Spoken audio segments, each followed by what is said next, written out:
You think fear is only in your mind. But what if I told you there's another kind of fear, one that lives in your body, shaping your heartbeat, your breath, and even your decisions? It hides so deep inside that you don't even realize how much control it has over you. Today, I want to show you the truth about fear, the kind that doesn't just live in thoughts, but inside your nervous system. Fear has two faces. One is psychological, the stories you tell yourself. What if I fail? What if they laugh at me? What if I'm not good enough? Those are fears created by imagination, pictures that never happen but feel as real as pain. The other kind of fear is physical. It's the racing heartbeat, the tight chest, the shaky voice. It's the body's ancient survival alarm, whispering that something is wrong, even when nothing dangerous is there. Your palms sweat, your breathing shortens. You start looking for a way to escape. That's not weakness. That's evolution. It's the same system that once protected our ancestors from predators, now triggered by a simple thought or social moment. The mind creates the story. The body believes it. That's why you can sit safely in your room and still feel terrified about the future. The danger isn't real, but the fear is.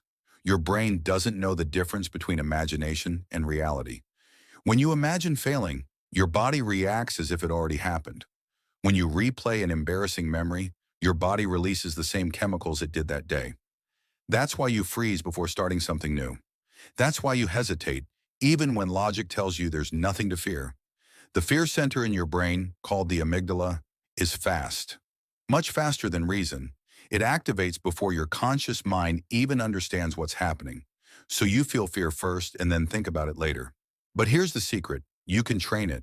You can reprogram your brain to respond differently. Because fear isn't a signal to stop. It's a signal to prepare. Every time you face what scares you, even in small ways, you're rewriting your brain. Every time you speak up when your voice trembles, your brain learns that it's safe. Every time you take a step forward while afraid, your brain weakens the connection between fear and danger. This process is called exposure rewiring. It's how soldiers, speakers, athletes, and performers all become calm in chaos. Not because they don't feel fear, but because they've trained their brain to see fear as a signal for action, not retreat. You can't delete fear, but you can desensitize it. You can make it lose power over you. And that's what truly fearless people do. They don't fight fear. They work with it until it becomes their ally. Fear is not your enemy. It's your internal compass showing where growth begins. The more something scares you, the more it reveals where your next level lives. That's why comfort zones feel peaceful but keep you small.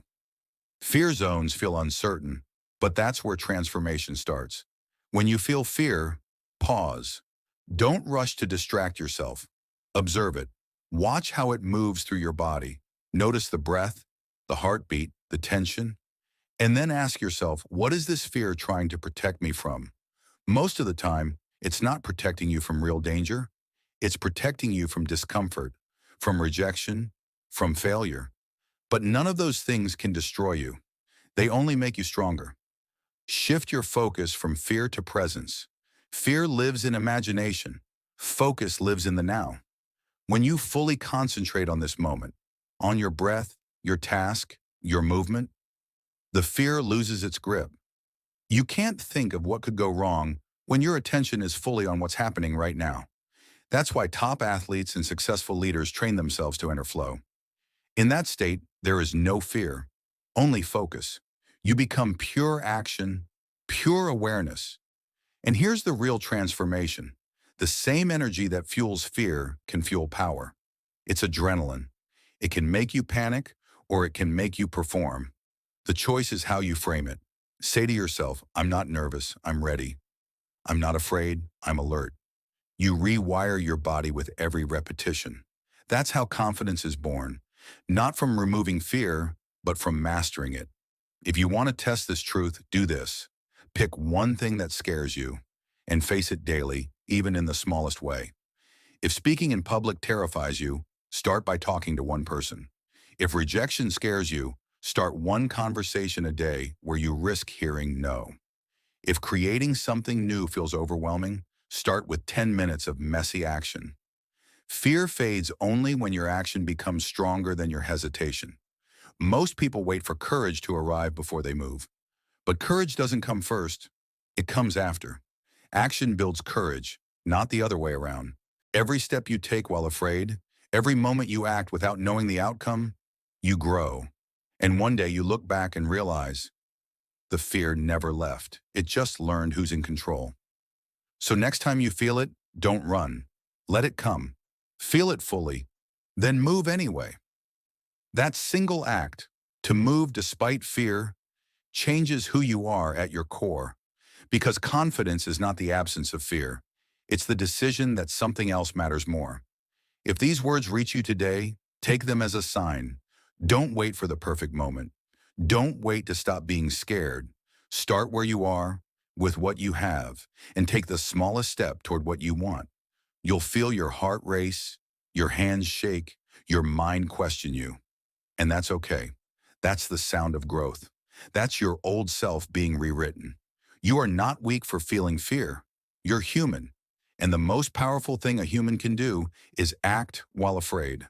That's how legends are made. Not by erasing fear, but by walking through it, one small act of courage at a time. So take the step. Do the thing that scares you. Speak, create, risk, try. Your fear is not a wall, it's a doorway. Walk through it, and you'll discover who you were always meant to be. Now you understand, fear isn't here to stop you, it's here to shape you. But the real question is, will you let it control you, or will you master it? Because this journey doesn't end here. There's one final stage, where fear transforms into unshakable confidence and unstoppable power. If you're ready to take that step, comment part 3, below which will be final part. And I'll reveal how to turn fear into the fuel that drives your destiny. Until then, remember this. The strongest people you know still feel fear. They've just learned to walk through it.